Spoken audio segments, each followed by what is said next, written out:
pas parler mais aussi des études. J'entends que tu fais un master en business administration, n'est-ce pas? Ouais, comment ça se passe les études? Est-ce que tu peux recommander à quelqu'un qui voudrait être vraiment sérieux dans ses études de venir en Chine pour étudier cela?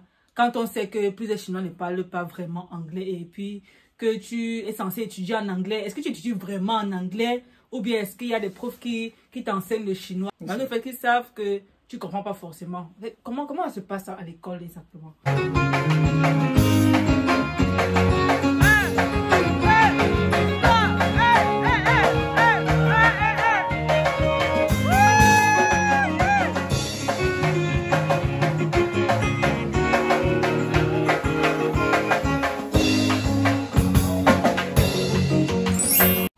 Oui, c'est vrai, c'est pas du tout facile. Et comme je l'ai dit, la vie, c'est la bastonnade.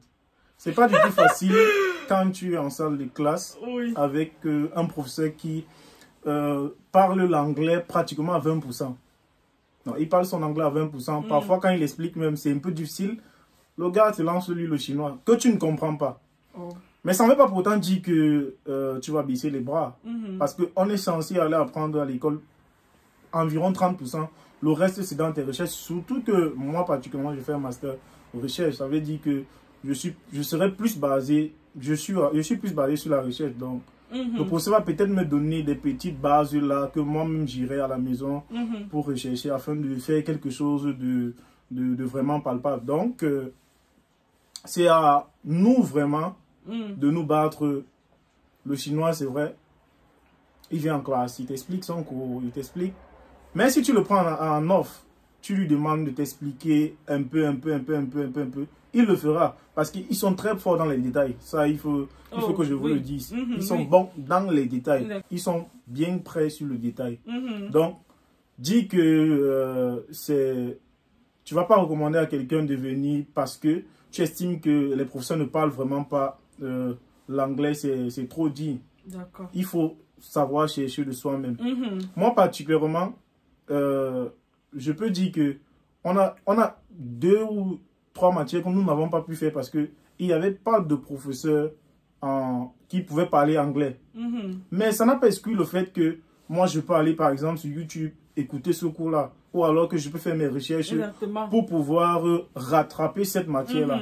Donc, vous voyez un peu, c'est un peu ça. Exactement. Lorsqu'on parle de master recherche, c'est recherche de travail est à 80% personnel. Donc, dès qu'on soit... Il faudrait qu'on soit d'accord. C'est ça. Mais c'est vrai, ça c'est pour les masters recherche.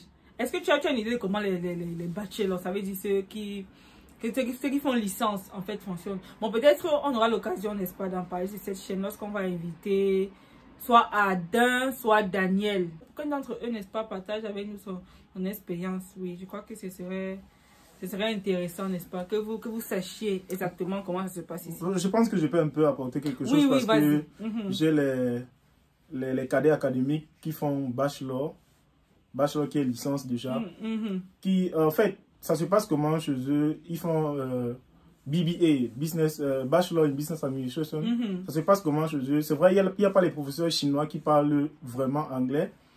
Notre établissement particulièrement invite les professeurs d'ailleurs pour pouvoir venir donner cours en anglais, quitte à ce que l'enfant puisse, l'étudiant autant pour moi, puisse vraiment comprendre le cours. Parce que là-bas, c'est encore la base de l'université. Donc, tu comprends pas les professeurs qui ne sont pas forcément chinois? Oui, les professeurs qui ne sont pas forcément d'autres nationalités. Ah oui. Je me souviens, l'année passée, nous avions un enseignant, il venait de la Grande-Bretagne. Oui, il venait de la Grande-Bretagne. Oui. Nous-mêmes, on a eu 2 enseignants qui venaient des États-Unis. Oui. Ils nous ont donné cours. Bien qu'étant en master, c'est vrai. Oui, bien qu'étant en master. En tout cas, ils se battent. Ils se battent vraiment pour que nous ayons exactement ce qu'il nous faut. Oui. Donc, c'est un peu ça. Ok. Est-ce que tu as un mot de fin? Un mot de fin, c'est dire un bonsoir vraiment à tous nos frères de l'Afrique.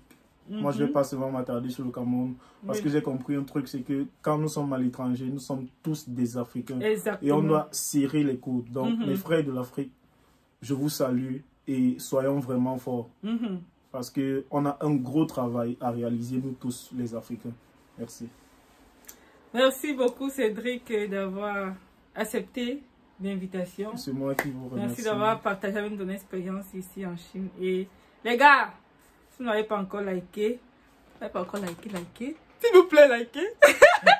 Partagez et puis on se retrouve ensemble pour une autre vidéo aussi enrichissante. Bye bye. C'était une vidéo du quoi? Bon, on va le faire comme à la télé de manière professionnelle. Chers téléspectateurs, bonjour.